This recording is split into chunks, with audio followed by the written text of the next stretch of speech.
Je sens pas que je m'aime. Je sens pas que je mérite un amour plus grand ou différent de celui que j'ai reçu de mes parents. Bonjour à toi, petite étincelle.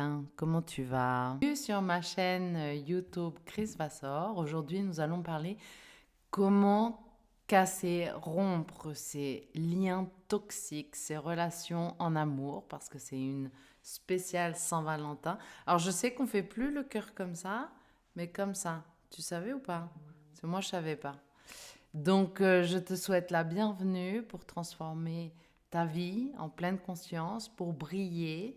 Et donc, je vais, comme d'habitude, allumer ton étincelle pour pouvoir briller plus fort, en pleine conscience. Je t'invite à débloquer ton inconscient. On va le débloquer ensemble.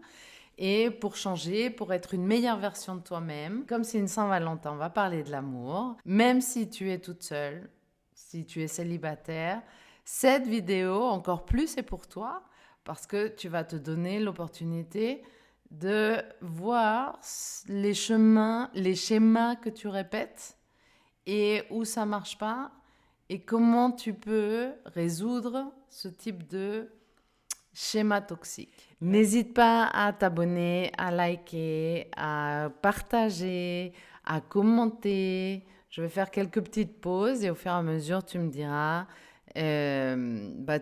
si tu as des doutes, si tu as des commentaires, etc. Et comme c'est la Saint-Valentin et que je suis en Italie, je ne sais pas si tu connais, mais en Italie, il y a ces fameux chocolats qui s'appellent Baci di Perugina. Et dans ces chocolats qui sont hyper bons, il y a des petits messages super sympas, c'est des citations. Alors je vais t'en lire quelques-unes et je vais te les traduire évidemment, mais comme ça on va écouter un petit peu l'italiano. Se vuoi volare, lascia andare tutto ciò che ti pesa. Alors si tu veux voler, laisse tout tomber, tout ce qui te pèse. Ok? Citation de Bouddha. Une autre citation que j'aime beaucoup, qui est de Mark Twain. Il segreto per andare avanti è iniziare. Donc le secret pour avancer, c'est de commencer.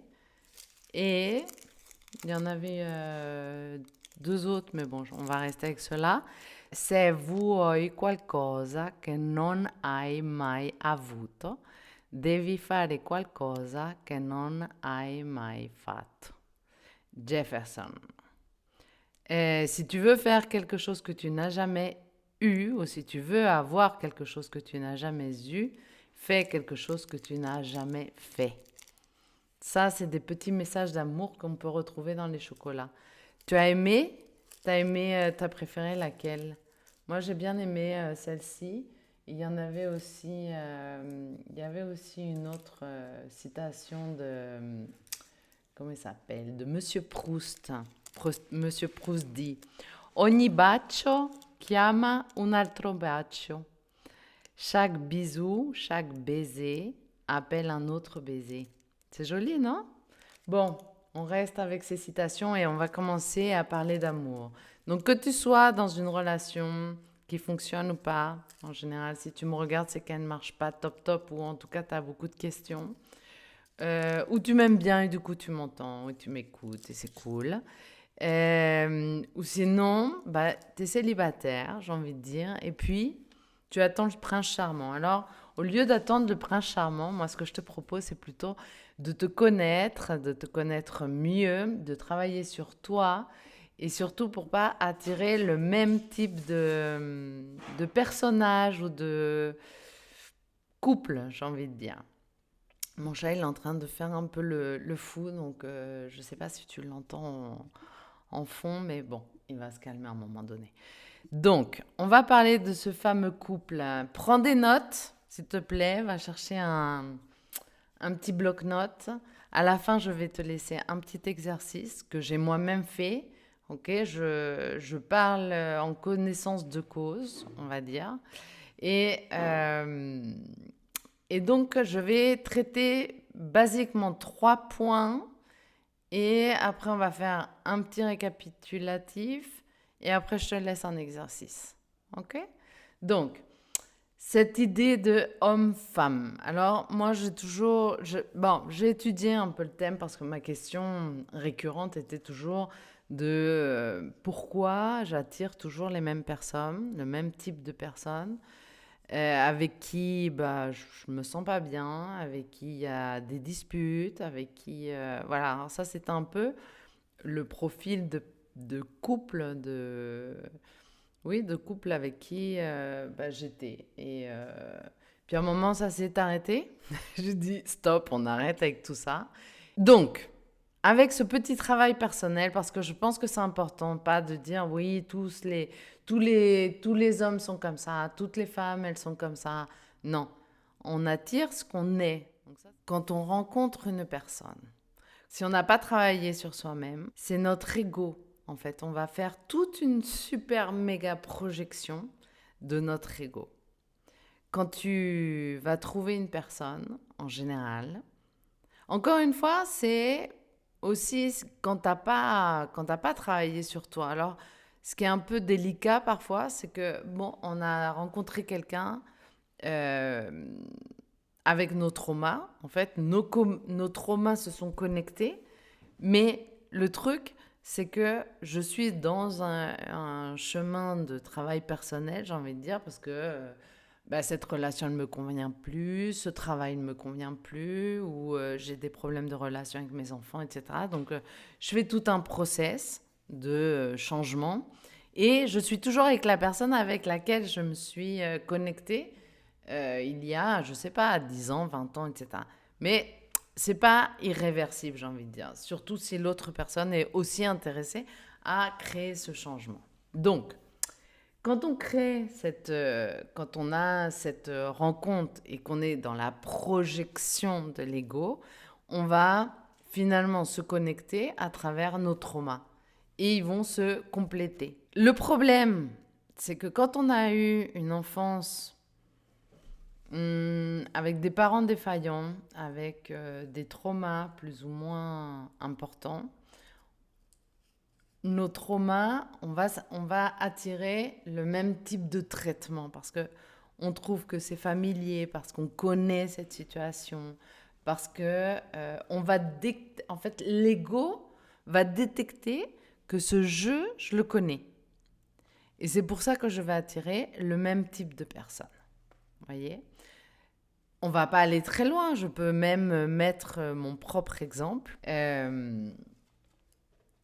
J'ai eu un père assez absent, on va dire, assez détaché de ses responsabilités, de sa propre vie, de, de ses envies.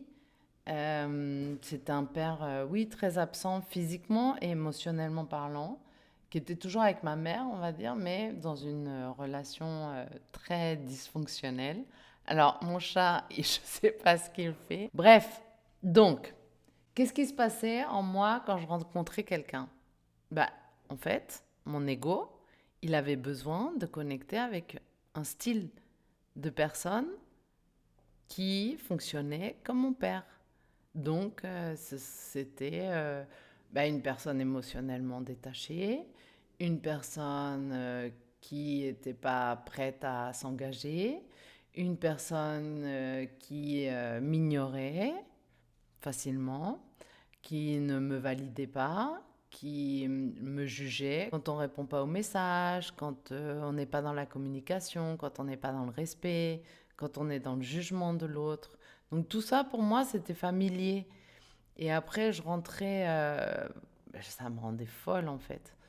Et comme ça me rendait folle quand j'étais avec mon père. Et puis après, comme c'était pas un papa responsable, il avait des trucs à résoudre. Et au fur et à mesure où je grandissais, c'était pas que ma mère qui résolvait, c'était aussi moi et mon frère. Et du coup, voilà, je me retrouvais avec des partenaires pareil, enfants qui résolvaient pas leurs problèmes. Voilà. Donc, quand on est dans ce jeu-là, c'est important de le détecter et de comprendre que c'est juste quelque chose qui se remet en place par rapport à notre enfance. C'est-à-dire qu'un homme bien, parce que ça m'est arrivé ça, et pour moi ça a été très intéressant de voir combien de personnes, après coup, on va dire, me disaient « Ah mais Chris, je t'ai adoré, pour moi j'aurais aimé qu'on soit ensemble, etc. » Mais pour moi c'était infaisable, c'était inconcevable. Pourquoi ? Parce que pour moi, c'était pas familier. Comme j'étais pas familiarisée avec ce type d'amour pur, bienveillant, je ne pouvais pas être moi-même attirée par ça. Je ne pouvais pas croire qu'une personne pouvait m'aimer d'une autre manière. Vous voyez, pour moi, aimer, mais c'était pas conscient. C'est ça qui est important. C'est-à-dire que ce qui est important, c'est d'arriver à rendre conscient l'inconscient pour pouvoir transformer ces schémas et arrêter d'attirer tout le temps les mêmes personnes. Donc, c'était un peu comme si moi, je me disais « Ah, mais je me suis sauvée de cette personne qui disait soi-disant m'aimer, selon moi et mes croyances et mes propres traumas. Moi, je me sauvais de cette personne. » Est-ce que vous comprenez ce problème, en fait? Et donc, non seulement mon ego va faire en sorte d'attirer cette maltraitance que je connais déjà, mais en plus, quand les personnes qui ont un sentiment pur et qui m'aiment et vraiment ils sont dans la volonté de mon bien-être, on va dire, mon même ego me dit « Ah, je me suis sauvée. » Parce que cette personne-là, je suis sûre qu'elle ne voulait pas mon bien. On est tordus quand même, les êtres humains. Hein. En étudiant un petit peu d'autres cultures, parce que moi je suis dans les langues, j'adore, j'ai une école de langue, je suis professeure de français pour les étrangers, je fais beaucoup de choses. Et en étudiant certaines cultures, je me suis rendu compte, par exemple, bon, on le voit aussi, hein, on sait qu'il y a des gens où les propres familles disent à leurs enfants avec qui vont se marier. Et pourquoi ça se passe comme ça ? C'est-à-dire qu'il y a une grosse différence entre eux et nous, car nous basons notre relation d'amour sur le désir. Et eux, sur la confiance. Alors encore une fois, si c'est des bonnes personnes, si c'est pas des bonnes personnes, bon, ils vont nous donner un mari ou une personne qui ne va pas être bonne pour nous. Mais là, je parle sur le plan bien-être personnel. C'est-à-dire que si ma famille est une bonne famille, elle va choisir qu'est-ce qui va se passer dans ces familles-là. Ridji, t'es assez terrible là. Hein? Parce que moi, j'ai envie de parler et toi, tu veux faire des gros câlinous. Sur quoi tu vas baser ta relation ? Les critères, et ça c'est des facteurs psychologiques qui ont été étudiés, les facteurs les plus importants, c'est d'arriver à trouver une personne qui vient plus ou moins du même milieu socio-économique. C'est pour ça que c'est compliqué quand on vient dans de systèmes complètement différents. Socio-économique, assez similaires, socio-culturel, la langue, la religion, les croyances aussi. Et donc, en fait, on se retrouve, etc. Il n'y a pas que ça, mais bon, ça c'est la base, on va dire. Et c'est sur ça que je vais créer ma famille. C'est pas sur le fait que waouh, cette personne elle est trop belle, elle me plaît trop, je me sens trop attirée. Non, parce que si en plus t'as pas fait de travail personnel, t'as 99,9% de chances de tomber sur de risques plutôt de tomber sur la personne qui va connecter avec tes traumas et avec qui tu vas pas passer forcément de très bons moments. Et ça vaut pour les personnes, effectivement, qui ont eu une enfance un peu compliquée. Et pas forcément que compliquée, hein, ça peut être aussi simplement d'avoir mal vécu une séparation entre les parents euh, et de s'habituer à l'absence d'un des deux parents. Euh, tout dépend de ce que tu as vécu et comment tu l'as vécu. C'est pas vraiment ce que tu as vécu, mais c'est surtout comment tu l'as vécu, ce qui est important. Et finalement, c'est ce qui va déclencher tous tes traumas. La relation, elle ne doit pas se baser sur le désir et le sentiment amoureux. Elle doit se baser sur quelque chose de plus grand. Et ça me fait penser aussi, quand je travaille avec les personnes dans mon école de langue, et puis quand on parle de l'apprentissage des langues, et parfois je me retrouve à aider des gens qui se sentent bloqués dans leur apprentissage parce que problèmes émotionnels par rapport à une ou deux langues, etc. Et en fait, je me rends compte qu'au-delà du traitement émotionnel, il faut penser à quelque chose de plus grand. C'est-à-dire, est-ce que ça vaut vraiment le coup de baser notre relation sur le désir et l'amour en sachant que ça a une durée de vie de 1 an et demi, max? Moi, je pense que non. Et par rapport à ce que je vous disais par rapport à l'apprentissage des langues, c'est-à-dire qu'il faut toujours, dans tous les domaines, selon moi, trouver quelque chose de plus grand. C'est-à-dire que quand, à un moment donné, je fais aussi ce genre d'exercice, c'est qu'est-ce que le fait d'apprendre, par exemple, l'anglais, ça va t'apporter? Parce que juste de dire j'ai envie d'apprendre l'anglais pour apprendre l'anglais, c'est pas assez grand pour me permettre de me mettre en action et d'apprendre l'anglais, de payer un cours, etc. Qu'est-ce qui va faire que je vais me mettre en action? Et de ne pas baser mon apprentissage sur la motivation. Eh bien, le couple, c'est la même chose. Si je sens que je suis en train de construire quelque chose de grand avec la personne avec qui je suis, en comprenant que finalement, c'est pas le désir ou l'amour.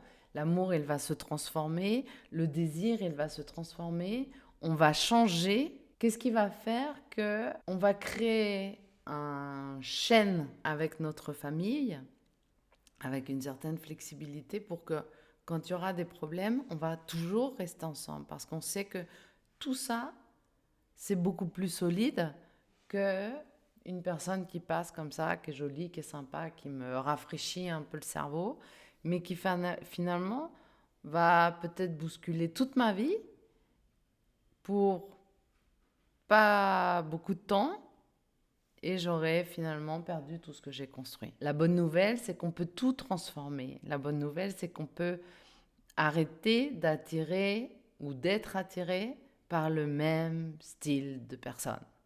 Et je vais te donner un exercice à faire. Une fois qu'on a compris que si on ne travaille pas sur soi, qu'on va se connecter avec notre ego et nos traumas, et que du coup, comme nous avons, la majorité d'entre nous, on a vécu une enfance avec des complications, ou même si on a eu une enfance assez simple, j'ai envie de dire, on a toujours des traumas et des choses à résoudre, on va se connecter avec ça. Quand on a compris ça, je pense que on a compris finalement pourquoi on attirait toujours le même type de personnes. Donc, si les personnes avec lesquelles tu as eu des relations, ou les personnes, par exemple dans mon cas, où tous les couples que j'ai eus, ils avaient ces caractéristiques, et ça me rendait pas, j'étais pas dans ma meilleure version, vous voyez. Donc, qu'est-ce qu'on fait quand on veut changer ce truc-là?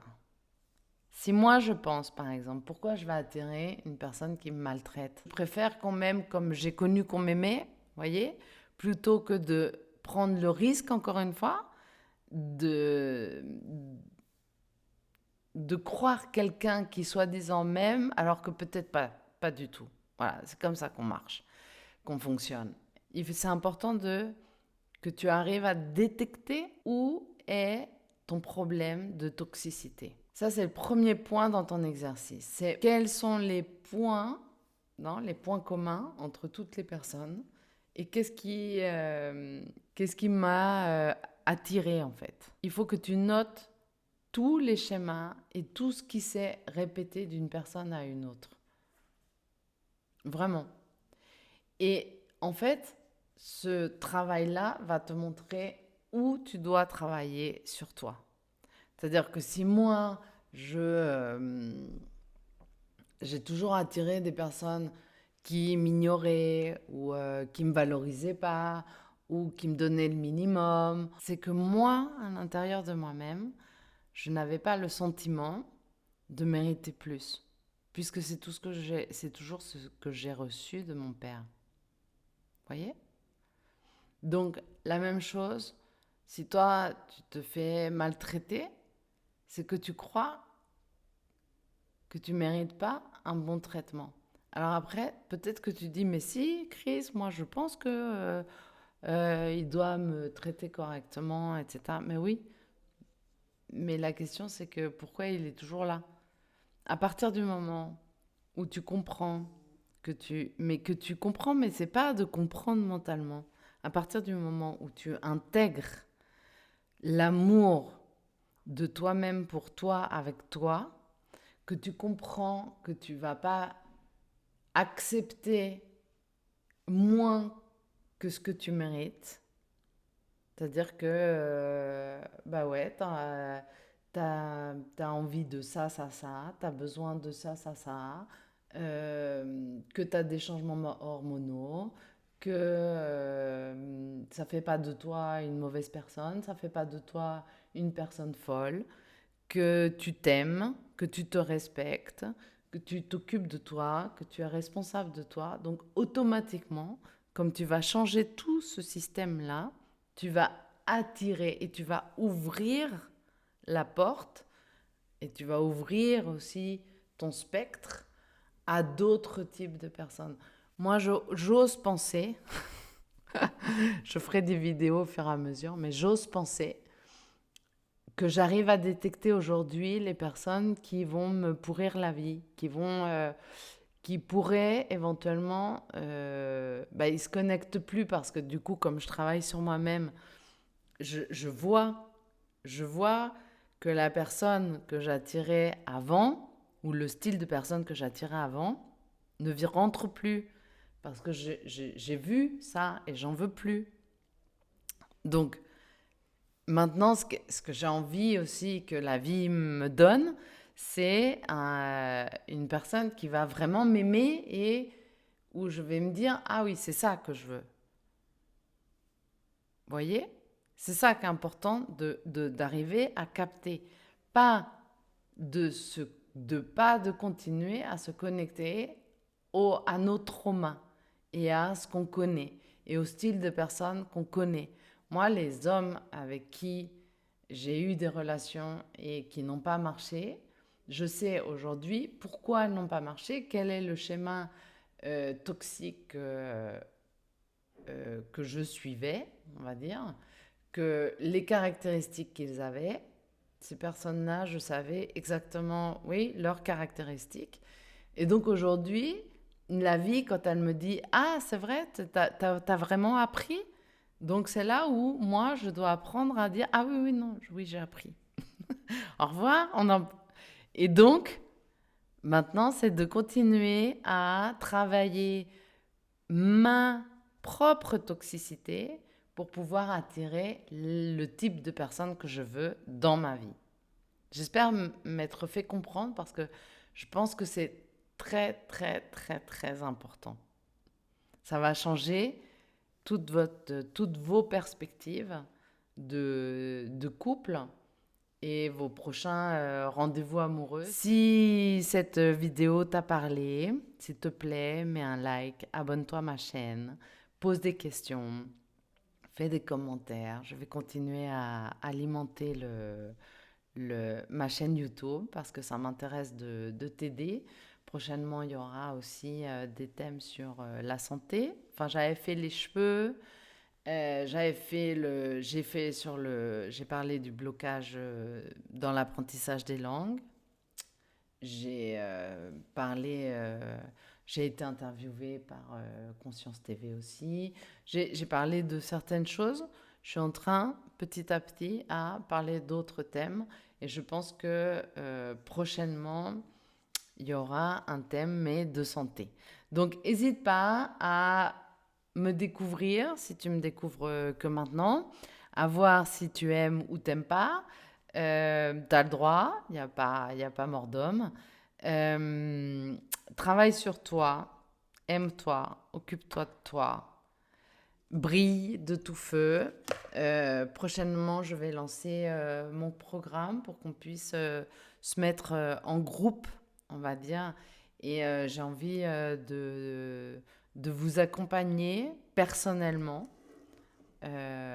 Oui, d'une manière très personnalisée. Même en groupe, mais personnalisé, pas juste vous envoyer des vidéos et faire vos exercices, mais vraiment arriver à faire un ping-pong questions-réponses et puis vraiment d'avoir un développement personnel ensemble. Donc, voilà, je vous laisse, petite étincelle, et je te souhaite un grand travail sur toi-même pour arrêter d'attirer les personnes nocives. Au revoir, petite étincelle.